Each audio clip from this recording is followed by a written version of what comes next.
ایک عورت کا بچہ ہونے لگا اور اس نے اپنے غلام سے کہا کہ جاؤ آگ لے کے آؤ۔ جب وہ آگ لینے گیا تو راستے میں ایک بزرگ ملا۔ اس نے کہا کہ کہاں جا رہے ہو؟ اس نے کہا کہ آگ لینے۔ اس نے کہا کہ کیا بات ہے؟ اس نے کہا کہ میرے مالکن کا بیٹی ہوئی ہے، اس لیے آگ لینے جا رہا ہوں۔ تو اس نے کہا کہ جو لڑکی پیدا ہوئی ہے وہ اس علاقے میں سب سے خوبصورت لڑکی ہوگی، لیکن ایک بات ہے کہ وہ 100 آدمیوں سے زنا کرے گی۔ تو وہ جب آدمی گیا اس نے اس سے خنجر مارا پیٹ پہ اور وہاں سے بھاگ گیا، اور اس کے ماں نے اس پہ پٹیاں لگائی، وہ ٹھیک ہو گئی۔ کچھ عرصے بعد وہ آدمی آیا اور ایک بوڑھی عورت سے کہا کہ میرے اس علاقے میں سب سے خوبصورت لڑکی سے شادی کروا دیں۔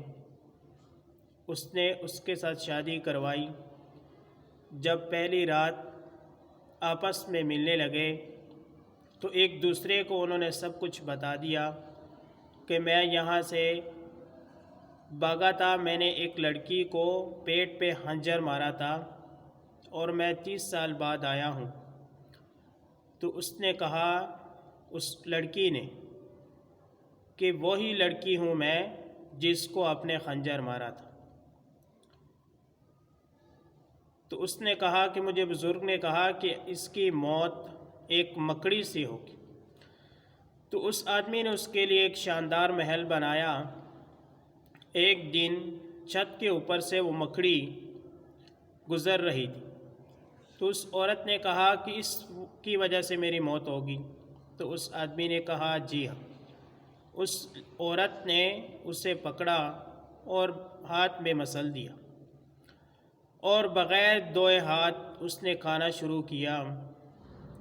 جب اس نے کھانا شروع کیا تو اس کے ہاتھ میں زہر لگا ہوا تھا جو اس کے پیٹ میں چلا گیا، اور اس کی وجہ سے اس کی موت ہو گئی۔